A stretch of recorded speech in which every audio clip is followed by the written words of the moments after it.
Halo, selamat datang. Hari ini kita akan ngobrolin sesuatu yang sebenarnya dekat banget sama kita semua, yaitu sastra. Kita akan lihat gimana sih rangkaian kata-kata itu bisa jadi cermin buat kita ngaca, buat kenal diri sendiri, sekaligus jadi jendela buat ngintip dunia luar yang lebih luas. Coba deh, ingat-ingat lagi. Pernah nggak Anda baca sebuah buku, novel, atau mungkin puisi yang rasanya tuh nempel banget di kepala? Yang bikin Anda ngelihat sesuatu dari sudut pandang yang sama sekali baru. Nah, kekuatan magis itulah yang bakal kita bongkar bareng-bareng. Oke, jadi ini dia nih peta perjalanan kita. Pertama, kita bakal kenalan dulu. Apa sih sebenarnya sastra itu? Terus kita akan bedah kekuatannya, lihat perjalanannya dalam hidup kita, dan yang terakhir kita akan bahas cara menumbuhkan cinta pada sastra sejak kecil. Siap? Yuk kita mulai. Oke, kita mulai dari bagian pertama ya. Balik ke dasarnya dulu deh. Apa sih sebetulnya yang kita maksud pas kita ngomongin soal sastra? Kalau kita sederhanain, sastra itu pada dasarnya adalah cara manusia pakai bahasa buat nuangin semua yang ada di kepala dan di hatinya.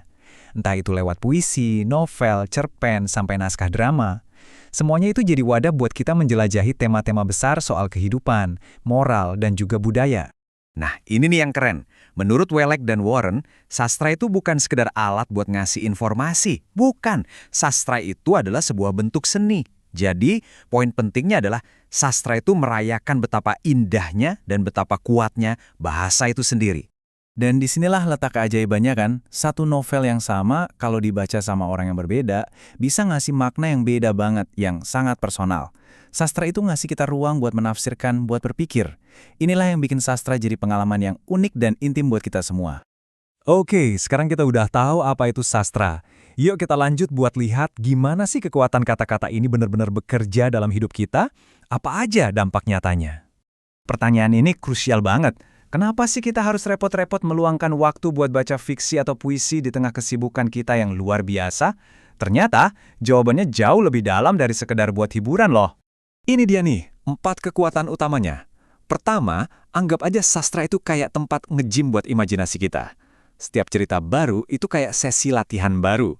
Kedua, tentu aja, sastra bikin perbendaharaan kata kita makin kaya.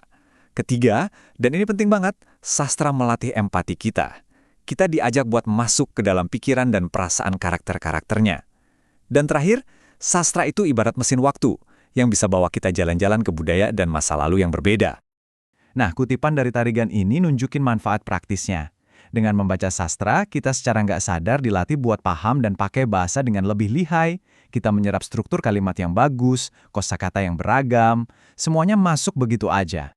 Dan kalau kata Stanton, sastra itu fungsinya mirip kayak kapsul waktu. Lewat karya-karya sastra, kita bisa berkunjung ke zaman dulu atau ke belahan dunia lain, dan coba memahami cara pandang masyarakat yang mungkin sangat berbeda dari kita. Keren ya? Sekarang, mari kita lihat gimana hubungan kita dengan sastra itu sebenarnya terus tumbuh seiring waktu. Ini bukan sesuatu yang berhenti cuma pas kita lulus sekolah aja loh. Coba deh kita lihat polanya.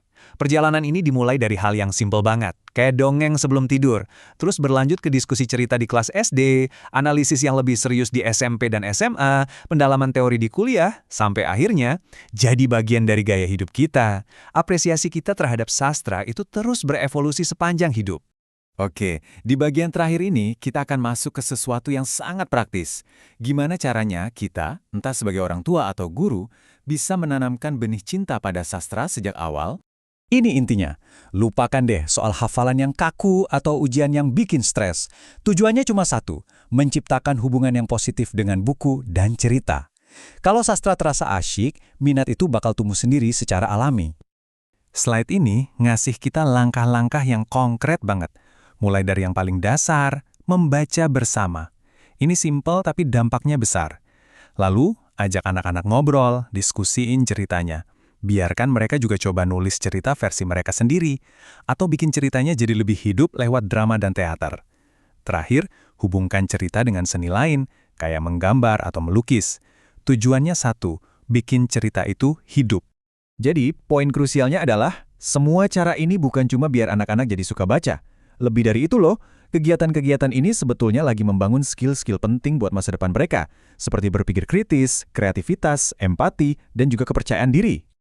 Setelah semua obrolan kita, yuk kita kembali ke titik awal. Sastra itu, pada intinya, adalah tentang berbagi pengalaman sebagai manusia. Jadi, sebagai penutup, saya mau tinggalkan Anda dengan pertanyaan ini. Cerita apa yang akan Anda bagikan hari ini untuk menginspirasi orang di sekitar Anda?